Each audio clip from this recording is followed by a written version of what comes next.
ပရိသတ်တို့အားလုံးပဲမင်္ဂလာပါရှင် Daily English and Burmese Channel ကနေပြီးတော့ပြန်လည်ကြိုဆိုပါရစေ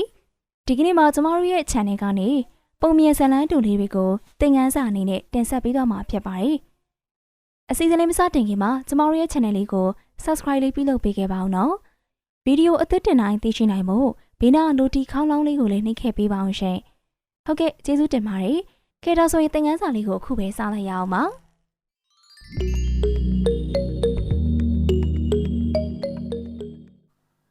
The girl on the train. ရှက်ထားပေါ်ကကောင်းပါလေ The young man was the sole occupant of the compartment when the pretty girl came in. မိမချုံလေးရထားတွဲပေါ်တက်လာတော့ကလူငယ်တူတဲ့တွဲထဲမှာရှိနေတယ် Her parents, who had come to see her off, gave her elaborate instructions as if she were a small child. သူမကိုလိုက်ပို့ကြတဲ့မိဘတွေကသူမကိုခလေးတစ်ယောက်လိုအသေးစိတ်ဘလို့နေဘလို့ထိုင်ရမယ်ဆိုတာတွေပြောနေလိုက်တာ The train left the station and the young man started a friendly conversation with her. ရှထားဟာဘူရာမထွက်လာပြီးလူငယ်လေးဟာသူမနဲ့ရင်းရင်းနှီးနှီးစကားဆိုကြတယ် He was careful to hide his blindness from her. သူဟာသူမျက်စိကန်းနေရကိုသူမမသိအောင်တော်တော်သတိထားရတယ် She said that she was getting off at a nearby station. တိတ်မဝေးတဲ့ဘူရာတစ်ခုမှာဆင်းမာလို့သူမပြောတယ် Her aunt would be waiting for her there. အဲ့ဒီမှာအကျော်ကလာကြုံနေမှာတဲ့ The young man told her that he was going to Dera Dun, the beautiful hill station. လူငယ်ဟာလှပတဲ့တောင်ပေါ်မျိုးလေးဖြစ်တဲ့ဒီဟာရာဒန်ကိုသွားမှာပါလို့ပြောပြတယ် It was the spring season. ຫນွေဦးရာသီချိန်ပေါ့ The days during this season would be warm and delicious and the nights sweet and starry. ဒီရာသီမှာနေပိုင်းတွေမှာနှွေးထွေးနေလို့ကောင်းပြီးညဘက်တွေမှာတာယာပြီးကျဲလေးတွေနဲ့လှပနေရပေါ့ One could sit under the full moon, sipping a little brandy. လာပြည့်ဝန်းကြီးအောက်မှာထိုင်ပြီးဘရန်ဒီကိုစိန်လေးနဲ့တောက်နေလို့ရတယ် The young man went on talking as if he saw everything before his eyes. သူဟာအားလုံးကိုသူ့မျက်စိရှိမှမြင်နေရတဲ့အလားလူငယ်လေးကဆက်ပြောနေတော့တယ် The girl remained silent for a while. ခဏတော့ကောင်မလေးကတိတ်ဆိတ်နေတယ် Then, with a sigh, she remarked that he was lucky. ပြီးတော့တပ်ပြင်းချကသူဟာကံကောင်းတာပေါ့လို့မှတ်ချက်ချတယ် A minute later, he asked her what it was like outside. နောက်10မိနစ်နေတော့အပြင်မှာဘလို့ရှိနေလဲလို့သူကသူမကိုမေးလိုက်တယ် The next moment, he realized that he had made a mistake. ချက်ချင်းပဲအမားလုံးလိုက်မိပြီလို့သူသဘောပေါက်တယ် But she only smiled and asked him to look out and see for himself. ဒါပေမဲ့ကောင်မလေးကပြုံးပြီးသူ့ကိုကိုယ့်ဘာသာကိုကြည့်ခိုင်းတယ် He pretended to watch the moving trees for some time. ရွှေလျားနေကြတဲ့သစ်ပင်တွေကိုကြည့်နေသလိုသူ့အတော်ကြာဟန်ဆောင်လိုက်တယ် Then he looked at her face and sat silently for a while. ပြီးတော့သူမရဲ့မျက်နှာကိုကြည့်ကတိတ်ဆိတ်စွာခဏထိုင်နေလိုက်တယ် He casually remarked that she had an interesting face. သူမရဲ့မျက်နှာဟာစိတ်ဝင်စားစရာကောင်းတယ်လို့သူကခပ်ပေါ်ပေါ်လေးမှတ်ချက်ချလိုက်တယ် He knew that most girls liked flattery. မိန်းကလေးများဟာမြောက်ပင်ပြောတာကိုသဘောကျတာသူသိရပေါ့ The girl laughed, evidently enjoying the comment. ကောင်မလေးကရှိတယ်ပြောလိုက်တာကိုသဘောကျတယ်ဆိုတာသိတာပါတယ် That meant she had a pretty face, he thought. ဒါဆိုရင်သူမရဲ့မျက်နှာဟာလှတာပေါ့လို့သူတွေးမိတယ်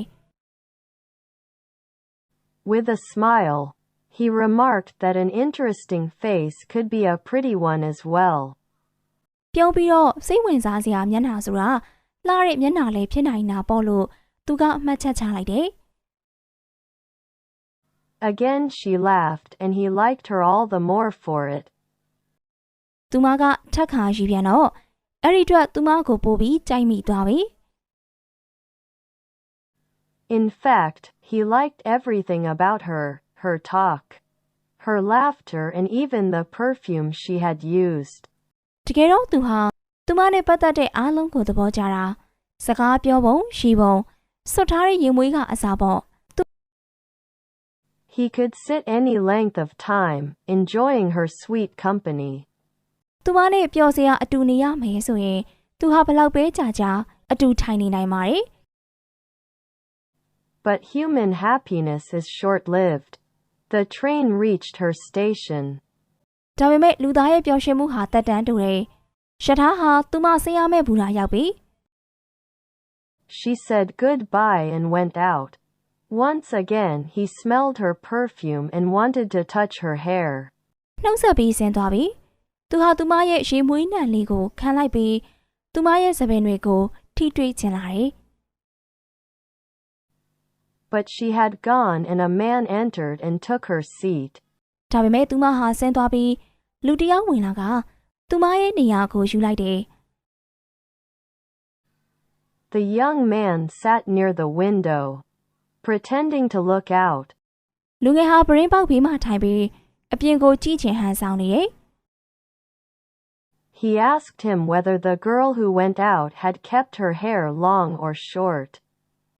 ဆင်းသွားတဲ့ကောင်မလေးဟာသပင်တိုးသလားရှိသလားလို့သူကထိုသူ့ကိုမေးတယ် The man had not noticed. He had seen only her eyes, beautiful, dark eyes. အဲ့လူကသတိမထားမိဘူးတဲ့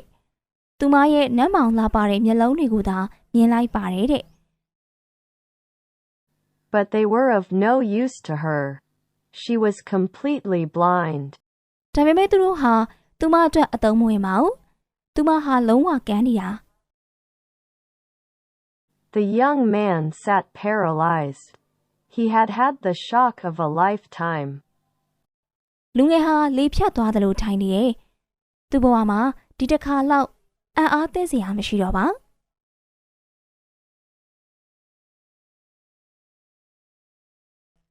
ရထားပေါ်ကကောင်းပါလေမိမချုံလေးရထားတွဲပေါ်တက်လာတော့ကလူငယ်တူးတဲ့တွဲထဲမှာရှိနေတယ်သူမကိုလိုက်ပို့ကြတဲ့မိဘတွေကသူမကိုခလေးတစ်ယောက်လိုအသေးစိတ်ဘလို့နေဘလို့ထိုင်ရမယ်ဆိုတာတွေပြောနေလိုက်တာရထားဟာဘူရာမထွက်လာပြီးလူငယ်လေးဟာသူမနဲ့ရင်းရင်းနှီးနှီးစကားဆိုကြတယ်သူဟာသူမျက်စိကန်းနေရကိုသူမမသိအောင်တော်တော်သတိထားရတယ်တိတ်မဝေးတဲ့ဘူရာတစ်ခုမှာဆင်းမာလို့သူမပြောတယ်အဲ့ဒီမှာအကျော်ကလာကြုံနေမှာတဲ့လူငယ်ဟာလှပတဲ့တောင်ပေါ်မျိုးလေးဖြစ်တဲ့ဒီဟာရာဒန်ကိုသွားမှာပါလို့ပြောပြတယ်။ຫນွေဦးရာသီချိန်ပေါ့။ဒီရာသီမှာနေပိုင်းတွေမှာຫນွေထွေးနေလို့ကောင်းပြီးညဘက်တွေမှာตาရပြီးကျဲလေးတွေနဲ့လှပနေရပေါ့။လာပြေဝန်းကြီးအောက်မှာထိုင်ပြီးဘရန်ဒီကိုစိန်လေးနဲ့တောက်နေလို့ရတယ်။သူဟာအားလုံးကိုသူ့မျက်စိရှိမှမြင်နေရတဲ့အလားလူငယ်လေးကဆက်ပြောနေတော့တယ်။ခဏတော့ကောင်မလေးကတိတ်ဆိတ်နေတယ်။ပြီးတော့တပ်ပြင်းချကသူဟာကန်ကောင်းတာပေါ်လို့မှတ်ချက်ချတယ်။နောက်10မိနစ်နေတော့အပြင်မှာဘလို့ရှိနေလဲလို့သူကသူမကိုမေးလိုက်တယ်။ချက်ချင်းပဲအမားလုံးလိုက်မိပြီလို့သူသဘောပေါက်တယ်။ဒါပေမဲ့ကောင်မလေးကပြုံးပြီးသူ့ကိုကိုပါသားကိုကြည့်ခိုင်းတယ်။ရွှေလျားနေကြတဲ့တစ်ပင်တွေကိုကြည့်နေသလိုသူ့အတော်ကြာဟန်ဆောင်လိုက်တယ်။ပြီးတော့သူမရဲ့မျက်နှာကိုကြည့်ကတိတ်ဆိတ်စွာခဏထိုင်နေလိုက်တယ်။သူမရဲ့မျက်နှာဟာစိတ်ဝင်စားစရာကောင်းတယ်လို့သူကခပ်ပေါ်ပေါ်လေးမှတ်ချက်ချလိုက်တယ်။မိန်းကလေးများဟာမြောက်ပင်ပြောတာကိုသဘောကျတာသူသိရပေါ့။ကောင်မလေးကရှိတယ်။ပြောလိုက်တာကိုသဘောကျတယ်ဆိုတာသိတာပါတယ်။ဒါဆိုရင်သူမရဲ့မျက်နှာဟာလှတာပေါ့လို့သူတွေးမိရဲ့။ပြုံးပြီးတော့စိတ်ဝင်စားစရာမျက်နှာဆိုတာလှတဲ့မျက်နှာလည်းဖြစ်နိုင်တာပေါ့လို့သူကမှတ်ချက်ချလိုက်တယ်။သူမကထက်ခါရီပြန်တော့အဲ့ဒီအတွက်သူမကိုပို့ပြီးကြိုက်မိသွားပြီ။တကယ်တော့သူဟာသူမနဲ့ပတ်သက်တဲ့အားလုံးကိုသဘောကျတာစကားပြောပုံရှိပုံစွတ်ထားတဲ့ရင်မွေးကအစားပေါ့သူမနဲ့ပျော်စရာအတူနေရမယ်ဆိုရင်သူဟာဘလောက်ပဲကြာကြာအတူထိုင်နေနိုင်ပါတယ် ဒါပေမဲ့လူသားရဲ့ပျော်ရွှင်မှုဟာတက်တန်းတူတယ်။ရထားဟာသူမဆင်းရမယ့်ဘူတာရောက်ပြီးနှုတ်ဆက်ပြီးဆင်းသွားပြီးသူဟာသူမရဲ့ရေမွေးနံလေးကိုခံလိုက်ပြီးသူမရဲ့သပင်တွေကိုထိတွေ့ချင်လာတယ်။ဒါပေမဲ့သူမဟာဆင်းသွားပြီးလူတယောက်ဝင်လာကသူမရဲ့နေရာကိုယူလိုက်တယ်။လူငယ်ဟာပရင်းပေါက်ဘေးမှာထိုင်ပြီးအပြင်ကိုကြည့်ချင်ဟန်ဆောင်နေတယ်။ဆင်းသွားတဲ့ကောင်မလေးဟာသပင်တိုးသလားရှိသလားလို့သူကထိုသူ့ကိုမေးတယ်။အဲ့လူကသတိမထားမိဘူးတဲ့။သူမရဲ့နမ်းမောင်လာပါတဲ့မျက်လုံးတွေကိုသာမြင်လိုက်ပါတယ်တဲ့။ဒါပေမဲ့သူတို့ဟာသူမအတွက်အသုံးမဝင်ပါဘူး။သူမဟာလုံးဝကန်းနေတာ။လူငယ်ဟာလေဖြတ်သွားတယ်လို့ထိုင်နေရဲ့။သူ့ဘဝမှာဒီတစ်ခါလောက်အံ့အားသင့်စရာမရှိတော့ပါ။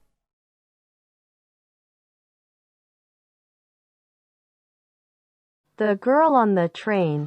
The young man was the sole occupant of the compartment when the pretty girl came in. Her parents, who had come to see her off, gave her elaborate instructions as if she were a small child. The train left the station and the young man started a friendly conversation with her. He was careful to hide his blindness from her. She said that she was getting off at a nearby station. Her aunt would be waiting for her there. The young man told her that he was going to Dehradun, the beautiful hill station. It was the spring season. The days during this season would be warm and delicious and the nights sweet and starry. One could sit under the full moon, sipping a little brandy. The young man went on talking as if he saw everything before his eyes. The girl remained silent for a while. Then, with a sigh, she remarked that he was lucky. A minute later, he asked her what it was like outside. The next moment, he realized that he had made a mistake. But she only smiled and asked him to look out and see for himself. He pretended to watch the moving trees for some time. Then he looked at her face and sat silently for a while. He casually remarked that she had an interesting face. He knew that most girls liked flattery. The girl laughed, evidently enjoying the comment. That meant she had a pretty face, he thought. With a smile, he remarked that an interesting face could be a pretty one as well. Again she laughed and he liked her all the more for it. In fact, he liked everything about her, her talk, her laughter and even the perfume she had used. He could sit any length of time, enjoying her sweet company. But human happiness is short-lived. The train reached her station. She said goodbye and went out. Once again he smelled her perfume and wanted to touch her hair. But she had gone and a man entered and took her seat. The young man sat near the window. Pretending to look out, he asked him whether the girl who went out had kept her hair long or short. The man had not noticed. He had seen only her eyes, beautiful, dark eyes. But they were of no use to her. She was completely blind. The young man sat paralyzed. He had had the shock of a lifetime. ကျမတို့ရဲ့ channel ကနေဒီကနေ့တင်ဆက်ပေးခဲ့တဲ့သင်ခန်းစာလေးကိုပရိသတ်တို့အားလုံးကြိုက်နေတတ်ကြမယ်လို့ထင်မိပါတယ်။အခုလိုမျိုးသင်ခန်းစာတွေကိုအမြဲတမ်းနားဆင်ကြနေဆိုရင်တော့ကျမတို့ရဲ့ channel လေးကို subscribe လေးပြုလုပ်ပေးခဲ့ပါအောင်နော်။နားဆင်ပေးကြတဲ့ပရိသတ်တို့အားလုံးကိုကျေးဇူးထူးပဲတင်ပါတယ်။